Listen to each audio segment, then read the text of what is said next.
दुनिया में सबसे खतरनाक गलती क्या है? कमजोर दिखना।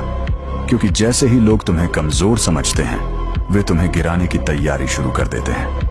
निकोलो मैकियावेली ने द प्रिंस में लिखा था, एक शासक के लिए सबसे जरूरी चीज है सम्मान और डर। अगर लोग तुम्हें हल्के में लेने लगे तो समझ लो तुम्हारी सत्ता खत्म होने वाली है।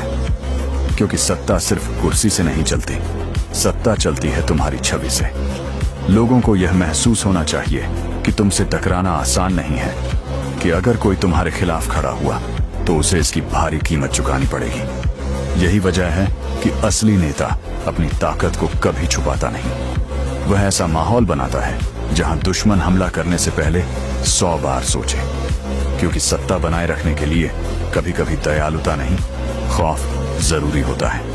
याद रखो, इस खेल में वही टिकता है जिससे लोग प्यार से ज्यादा डरते हैं।